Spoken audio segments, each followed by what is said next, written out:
नमस्कार, सेहत podcast with Saumya में आपका स्वागत है और मैं हूं सौम्या शुक्ला।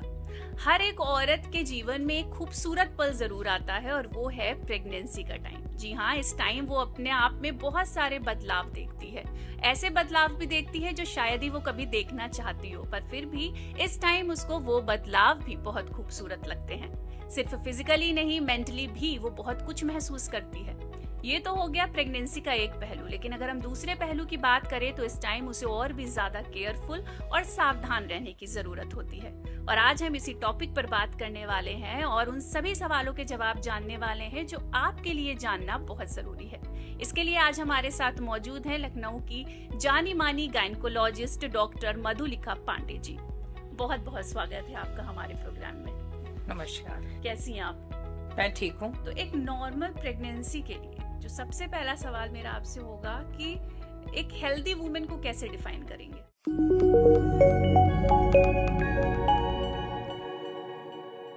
बहुत अच्छा सवाल आपने पूछा। हेल्दी वुमेन के लिए सबसे ज़्यादा इम्पोर्टेंट जो है वो सबसे इम्पोर्टेंट उसकी एज होती है, जो कि 20 से 35 तक हो तो बेटर है। फिर हम लोग देखते हैं उसका BMI कितना है। एक नॉर्मल BMI हमारा 18.5 से 24.9 हम इसे नॉर्मल मानते हैं। फिर इसके अलावा उसको पहले से कहीं कोई बीमारी तो नहीं है, जैसे TB है, एस्थमा है या हाई ब्लड प्रेशर की बीमारी है या शुगर है, ये सारी चीज़ें ना हो। वो नियमित रूप से एक्सरसाइज करती हूँ, शरीर का एक्सरसाइज और मन के लिए थोड़ा सा योगा, मेडिटेशन, वो सारी चीज़ें बहुत ज़रूरी हैं। और एक संतुलित आहार लेती हूँ। स्पेशली हम फोलेट की बात करते हैं कि फोलेट बहुत इंपॉर्टेंट होता है शुरू प्री प्रेगनेंसी कंसेप्शन के लिए और शुरू के 3 महीने के लिए। तो इन सब क्राइटेरिया को जो फुलफिल करें तो हम उसे एक हेल्दी वुमेन मान सकते हैं। अच्छा, आजकल सबसे ज्यादा महिलाएं जो आपके पास आती हैं, क्या प्रॉब्लम्स लेके आती हैं? वो ऐसी कौन सी प्रॉब्लम है जो बहुत सारी अब आपके पास आती हैं? प्रेगनेंसी के समय बहुत सारी प्रॉब्लम्स होती हैं जिन्हें कि हम कॉमन एलिमेंट्स ऑफ प्रेगनेंसी कहते हैं, जैसे कि जी मत लाना, उल्टी होना, पेट में दर्द होना, बार बार पेशाब जाना। इस तरह की जो दिक्कतें हैं अधिकतर महिलाएं लेकर आती हैं हमारे पास।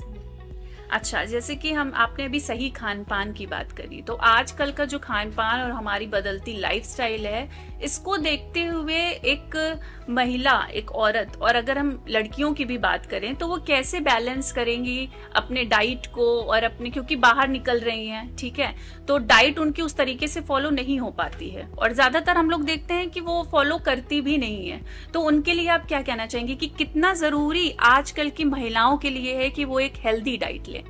आजकल की महिलाओं के लिए हेल्दी डाइट लेना बहुत ज़रूरी है, क्योंकि पहले की महिलाएं घर में रहती थीं और सब चीज़ अपना उनके लिए इजीली अवेलेबल था। पर अब जैसे जॉब में निकल गई, 9 to 4 की जॉब है, सुबह जा रही हैं, शाम को आ रही हैं, हम ये नहीं कर सकते, वो नहीं कर सकते।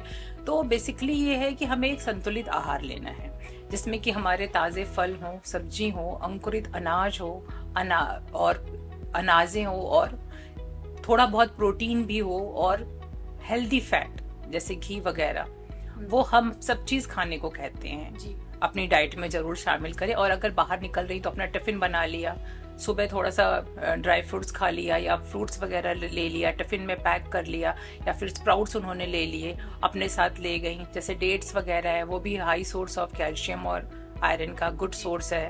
तो इस तरह की सारी चीजें उन्हें अपने साथ लेके, मैं तो यही कहूंगी कि अपने पर्स में कैरी करें। और पानी बहुत जरूरी है, क्योंकि पानी कम पीने की वजह से बार बार UTI जैसे प्रॉब्लम्स भी होती रहती हैं। तो इन सब चीजों का काफी ख्याल रखना पड़ेगा। अच्छा, प्रेगनेंसी के लिए एक सही एज आप क्या देखती हैं कि एक सही एज क्या होनी चाहिए? सही एज तो वैसे 20 से 30 साल कही जाती थी, लेकिन अब आजकल की लाइफस्टाइल के हिसाब से लड़कियां कैरियर ओरिएंटेड हो रही हैं, तो 30 साल तो अमूमन नॉर्मल एज हो गई है शादी की। तो आजकल के हिसाब से मैं कहूंगी तो 20 से 35 साल तक ठीक है एज, क्योंकि 40 से ज्यादा को हम फिर कॉम्प्लिकेशंस आने लगते हैं। एक बार आपकी एज 40 पार कर जाती है तो आपके अंडाशय की क्षमता भी कम हो जाती है, फर्टिलिटी प्रॉब्लम्स आने लगती हैं, कंसीव करने में प्रॉब्लम्स होती हैं, और भी तरह तरह की काफी कॉम्प्लिकेशंस, और फिर IVF का सहारा लेना पड़ जाता है।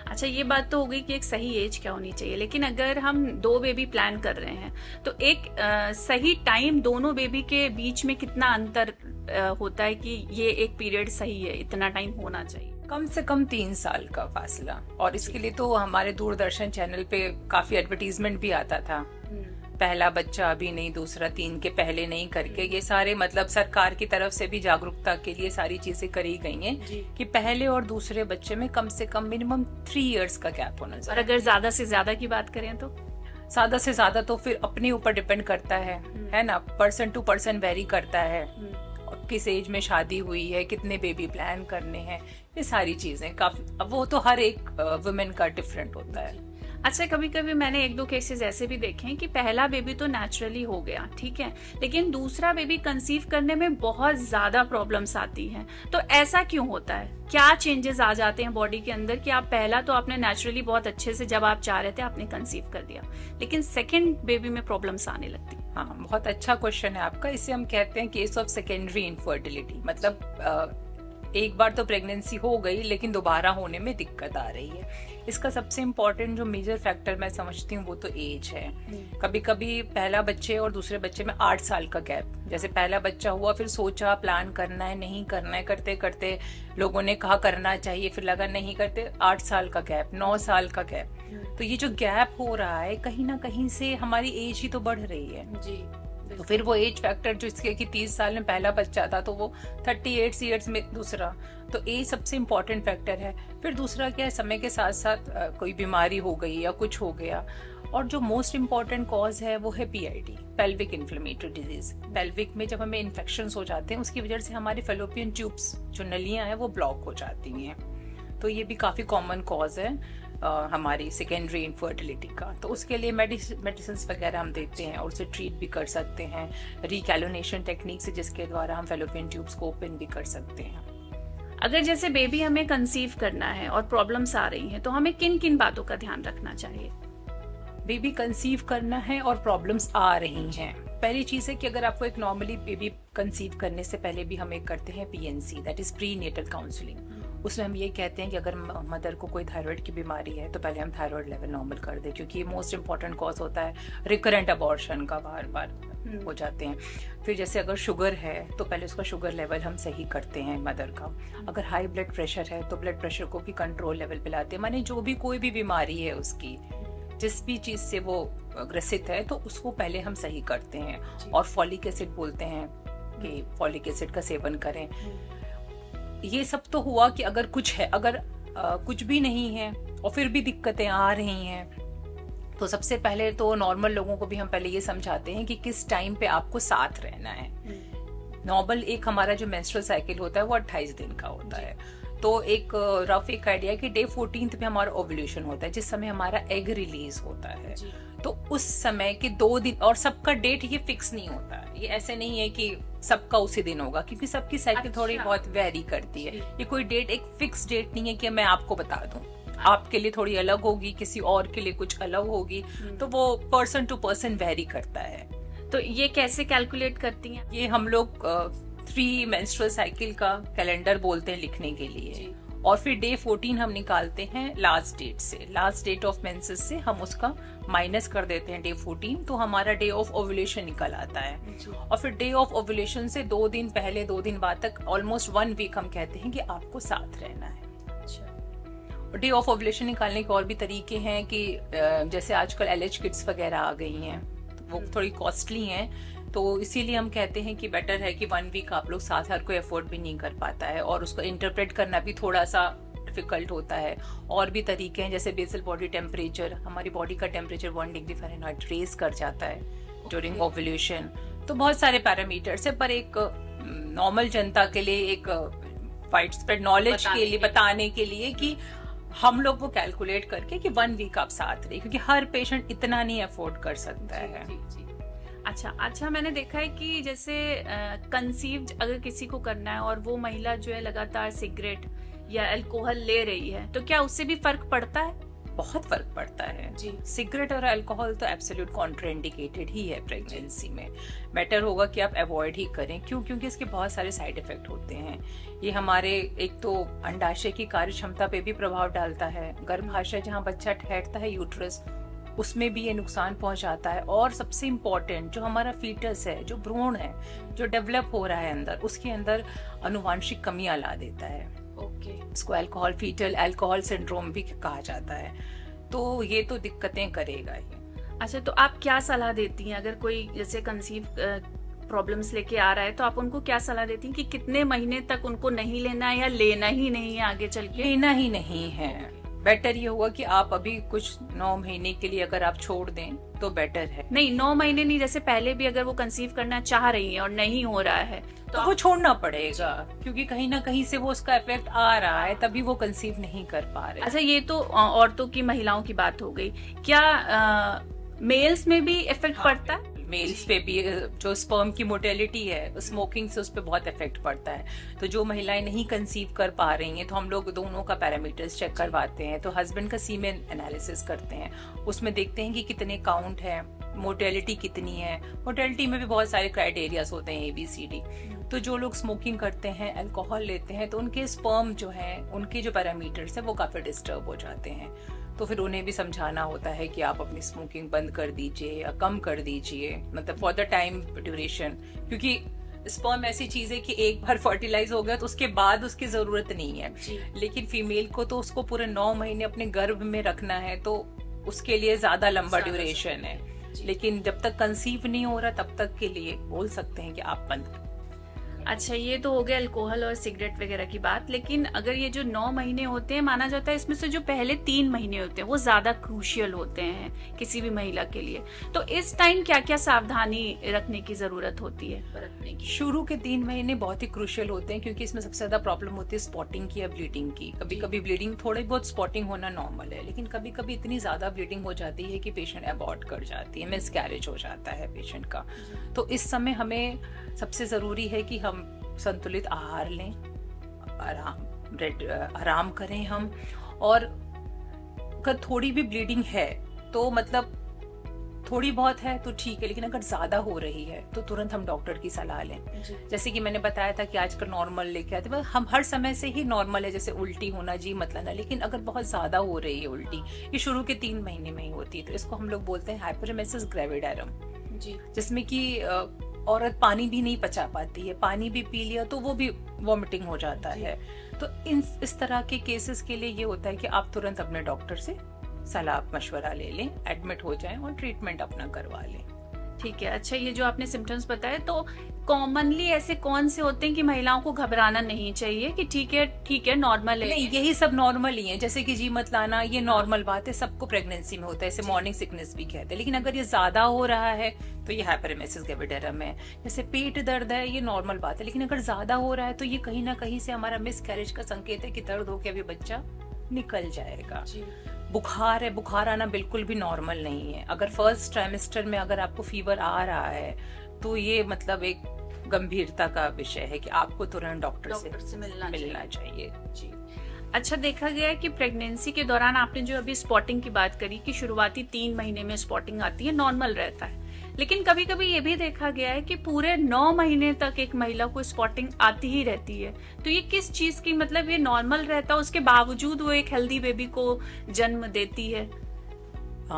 थोड़ा बहुत स्पॉटिंग होना, जैसे फर्स्ट 3 मंथ्स में अगर वो होता है तो ठीक है, नॉर्मल है। लेकिन जो आप कह रही हैं कि 9 महीने तक स्पॉटिंग होती है, स्पॉटिंग बेसिकली ये जिनका लो लाइन प्लेसेंटा होते हैं, प्लेसेंटा प्रीविया वगैरह के जो केसेस होते हैं, उसमें रह रह के थोड़ी थोड़ी हमारी स्पॉटिंग होती रहती है।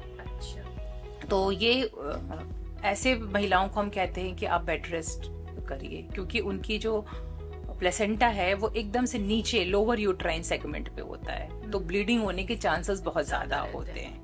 ठीक है। तो ऐसे में क्या क्या सावधानी उनको आप? तो ये तो बहुत ही मतलब कॉम्प्लिकेटेड प्रेगनेंसीज में आता है। ये डिपेंड करता है एज ऑफ जेस्टेशन पे, मतलब कितना जेस्टेशन है, अभी कौन से हफ्ते पे चल रही है, मतलब 7वां महीना, 8वां महीना, 9वां महीना है, हीमोग्लोबिन कितना है, कितनी ब्लीडिंग हुई है। बहुत अगर एक्टिव ब्लीडिंग होती तो फिर हम उन्हें भर्ती करना पड़ता है हमें। तो इसके एक पूरे अलग पूरे मापदंड है। अच्छा, देखा गया आजकल C सेक्शन बहुत ही कॉमन हो गया है, तो ऐसा क्यों हुआ है? मतलब पहले तो नॉर्मली ज्यादा बेबी जो है होते थे, लेकिन अब सी सेक्शन का जैसे एक ट्रेंड सा आ गया है। तो ऐसा क्या है कि मतलब पेशेंट खुद आते हैं आपके पास कि मैं नॉर्मल दर्द नहीं सह पाऊंगी और ऑपरेशन कर दीजिए डॉक्टर, कि कॉम्प्लिकेशंस अब ज्यादा आते हैं प्रेगनेंसी के टाइम? क्या रीजन है इसके पीछे? रीजन इसका कोई एक नहीं है, मतलब हम ये नहीं कह सकते कि जैसे बस इस वजह से ऐसा हो रहा है। We just can't point out to a single reason. बहुत सारे, जैसे कि अभी आपने कहा कि कठिनाइयां हो जाती हैं क्योंकि इतनी देर से लोगों की शादी हो रही है, फिर अपना कैरियर और उन सब के चक्कर में फिर बेबी अभी नहीं प्लान किया, अभी ये कोर्स करना है, अभी ये हमें वो करना है, ऐसे करते करते टाइम हो जाता है। तो मतलब एक तो एज वाला फैक्टर एक आ जाता है जो कि खुद ही अपने में कॉम्प्लिकेटेड प्रेगनेंसी है। फिर अगर आपको कोई बीमारी है जैसे कि हाई ब्लड प्रेशर है, शुगर है, इन सब की समस्या है तो भी आपको मतलब, और आजकल सिजेरियन सेक्शन इतना कॉमन हो गया है और इतना सेफ है, मतलब हर कोई परफॉर्म कर पा रहा है। मतलब पहले तो ऑपरेशन बहुत बड़ी बात मानी जाती थी, आजकल टेक्निक्स इतनी डेवलप हो गई हैं और डॉक्टर्स भी इतने वेल वर्स्ड हैं कि हर कोई कर पा रहा है। तो इस वजह से इसका रेट ऑलरेडी बढ़ा हुआ है। अब जो पेशेंट आते हैं हमारे पास पहले से ही उनका ऑपरेशन हो चुका होता है, तो अब एक बार सीजर हो गया तो फिर दोबारा, और कुछ कुछ ऐसे केस देखे गए हैं कि जैसे अभी ऑपरेशन हुआ है, फिर बच्चे की डेथ हो गई और फिर वो कंसीव कर गई। तो मतलब 3 साल का भी गैप नहीं है और आप 1 या 1.5 साल में कंसीव कर जा रहे हो, तो मतलब फिर वो एक तरह से इंडिकेशन हो जाता है कि शॉर्ट इंटरकंसेप्शनल पीरियड हो गया। और जैसा कि आपने कहा कुछ कुछ मरीज आते हैं, ये भी सही है कुछ हद तक। आजकल कुछ कुछ आती हैं लेडीज, हमारे पास भी आती हैं कि नहीं मुझे ये नहीं, लेबर पेन नहीं सहना है, आप मेरा वो कर दीजिए। लेकिन हम लोग अपने कॉलेज में आजकल जिनका सीजर भी हुआ है, उनको 3-4 साल हो गए हैं, तो उनको भी हम नॉर्मल ट्राई करवाते हैं क्योंकि इस रेट को अब हमें कम करना है। इसकी वजह से बहुत कॉम्प्लिकेशंस हो रहे हैं, जैसे प्लेसेंटा एक्रिएटा, परक्रेटा, प्लेसेंटा पूरा का पूरा यूट्रस में चिपक जाता है, बहुत ब्लीडिंग होती है, ऐसे में बच्चेदानी तक निकालने की नौबत आ जाती है, माँ की जान को खतरा हो जाता है। तो आजकल हम लोग अपने हॉस्पिटल्स में कि अगर पहला भी अगर सिजेरियन है तो भी हम उसको नॉर्मल डिलीवरी कराने की कोशिश करते हैं। अच्छा, वी बैग उसे बोलते हैं, vaginal birth after caesarean section. तो यह मतलब ऐसा पॉसिबल है और ऐसा लोग कर भी रहे। अच्छा, जैसे पहला किसी का बेबी और वो आ रहा है कि नहीं सहना मुझे नॉर्मल का पेन, तो क्या काउंसिल करते हैं आप उसको? किस तरीके से काउंसलिंग करते हैं? और कोई ऐसा केस है आपके सामने कि आपने काउंसिल किया उसको? नहीं, बहुत सारे केस है हमारे जो मेडिकल कॉलेज में आते हैं, हमारे पास जो केस आते हैं, और मैं तो स्पेशली सबको काउंसिल करती हूँ कि अगर पहला बच्चा है तो आप नॉर्मल के लिए ही जाइए, क्योंकि इससे कॉम्प्लिकेशंस भी आपके कम होते हैं और फ्यूचर प्रेगनेंसी में भी आपको ज्यादा दिक्कतें नहीं आती हैं। अच्छा, कहा जाता है कि फिजिकली तो चलिए हम लोग ध्यान रखते ही हैं 9 महीने के दौरान, लेकिन एक औरत को मेंटली कितना हेल्दी रहना पड़ता है, ये कितना जरूरी है, इस बारे में क्या कहेंगी? ये तो बहुत ही इम्पोर्टेंट है क्योंकि हम लोग सिर्फ physical health, exercise, diet, balance diet और इन सब की बातें करते हैं, पर औरत का मेंटल हेल्थ आजकल बहुत ही ज्यादा मतलब बर्निंग टॉपिक है, जो कि साइकेट्रिस्ट के साथ भी डील करके, और मैंने एक पेपर भी इस पे वो अपना किया है, क्योंकि फीमेल की मेंटल हेल्थ को कोई नहीं देखता क्योंकि वो दिखाई नहीं देती है। तो कोई जरूरी नहीं है कि जो चीज आपको दिखाई ना दे वो चीज एग्जिस्ट नहीं करती है, उसका बहुत ही इंपॉर्टेंट है, इम्पैक्ट है, बच्चे पे पड़ता है। तो इसके लिए माँ को स्वयं अपनी देखभाल खुद करनी है, जैसे कि अपने आप को डिस्ट्रेस करने के लिए कुछ योगा कर लिया, कुछ मेडिटेशन कर लिया, कुछ ऐसे म्यूजिक लगा लिया सूदिंग सा, या फिर किसी से बात कर ली, अपनी बहन से, अपनी फ्रेंड से, जिससे भी वो कंफर्टेबल है, अपनी चीजें उसने शेयर कर ली। और सबसे इम्पोर्टेंट मैं तो कहूंगी कि ब्रीदिंग टेक्निक्स, सांस लेना, इनहेलेशन एंड एक्सहेलेशन, इसका भी मतलब बहुत अच्छा रोल है हमको काम करने में, डिस्ट्रेस करने में। तो ये तो गर्भवती महिलाओं को अपने लिए खुद ही करना पड़ेगा, और अपनी हेल्थ बेटर ये होगा कि हाँ, कि हस्बैंड का भी सपोर्ट मिल जाए और घर वालों का भी रहे, तो एक बहुत ही हेल्दी प्रेगनेंसी। आजकल तो नॉर्मल डिलीवरी में हस्बैंड को भी साथ में, जैसे पहले होता था कि सबको बाहर निकाल दिया, अब आजकल तो एक थीसिस टॉपिक मेरे अंडर हो रहा है कर रही हैं हमारी मतलब बच्चे, तो उसमें ये है कि आप हस्बैंड को भी रखेंगे, एक काम इन्वायरमेंट देंगे, कोई चिल्लाएगा नहीं, सपोर्ट पूरा उसको, और उसके बाद प्रेगनेंसी के आउटकम पे कितना फर्क पड़ता है। जी। अच्छा, ये तो हो गया 9 महीने की प्रेगनेंसी के दौरान हम लोग कैसे अपनी मेंटल हेल्थ का देखभाल कर सकते हैं। बात करें अगर डिलीवरी के बाद की एक महिला के मेंटल स्टेटस की, तो सब कुछ बदल जाता है एक हिसाब से उसके लिए। ठीक है, रात रात भर उसको जागना रहता है और एक वो दूसरी तरीके से उसकी सोच हो जाती है। इस टाइम उसको किस तरीके से अपनी मेंटल हेल्थ को अच्छा रखने की जरूरत होती है, क्योंकि मैंने देखा है कि बहुत सारी औरतें जो हैं थोड़ा सा लो हो जाती हैं। एक तो उनकी बॉडी उस टाइम उनका साथ नहीं दे रही होती है पूरी तरीके से, कमजोर फील कर रही होती हैं, तो कैसे वो अपने आप को मतलब मोटिवेट करती हैं इस चीज के लिए कि नहीं ठीक है, सब कुछ ठीक है। डिलीवरी के दौरान औरत शारीरिक और मानसिक और हर चीजों से गुजरती है। रात रात भर जगना, बच्चे को फीड कराना, फिर अपने शरीर को देखना कि मैं इतनी मोटी हो गई हूँ, और खुद में वो बहुत ही वीक फील करना। और बहुत से लोग तो इतनी ज्यादा परेशान हो जाती हैं कि पोस्टमार्टम डिप्रेशन में चली जाती हैं, जैसे कि हम पोस्टमार्टम ब्लूज भी कहते हैं। तो ऐसे में बहुत जरूरत है कि उनके हस्बैंड की, उनके घर वालों की, कि उसको मेंटल सपोर्ट दें, उसको थोड़ा सा कामिफाई करें, पैसिफाई करें और उसका सहयोग दें। दूसरा है कि वो पहले प्रॉपर नींद ले, 6 से 8 घंटे की नींद लेना बहुत जरूरी है।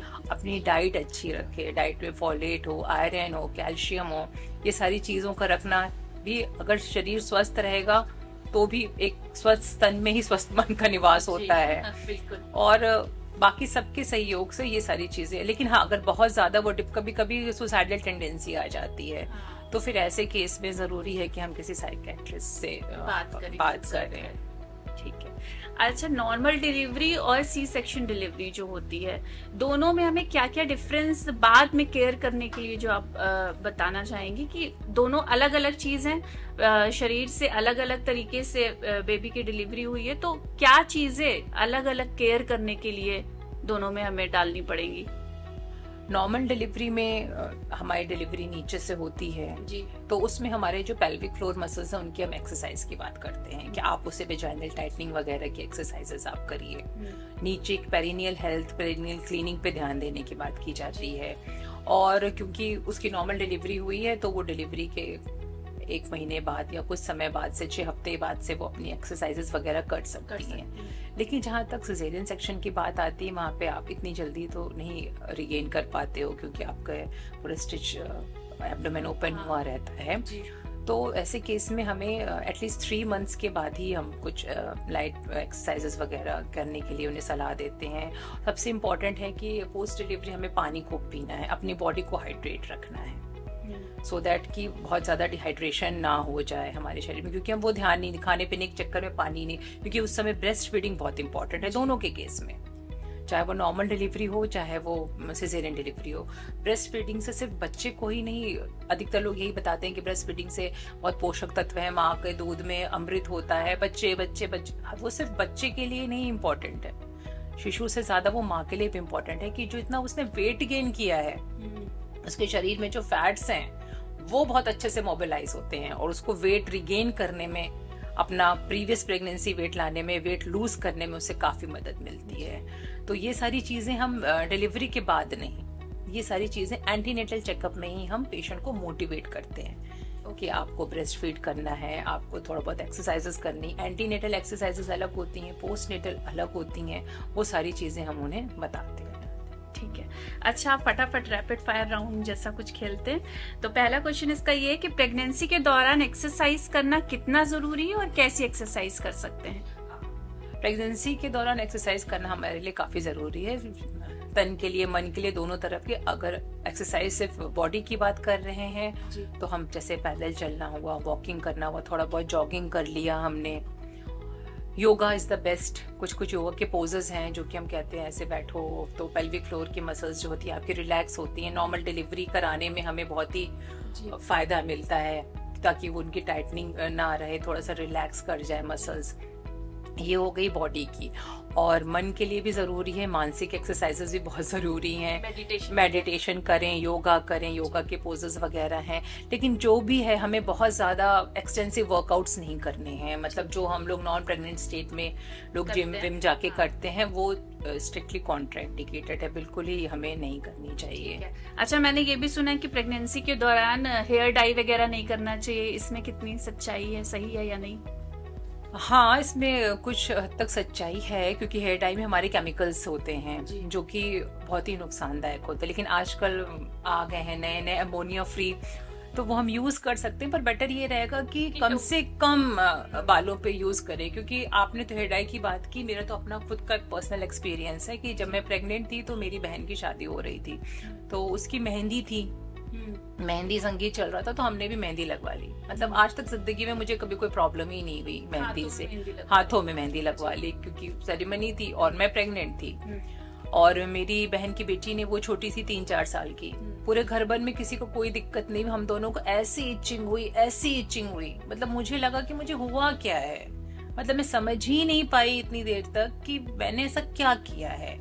बहुत बाद में जब वो बच्ची रोते हुए आई, वो नोचने लगी अपना हाथ, तो मुझे समझ में आया कि अच्छा, हाथ में मेहंदी लगी। ये चीज कभी किसी ने बताई नहीं थी और हमने भी ध्यान नहीं दिया था। मतलब हाथ की मेहंदी से ऐसी क्या चीज?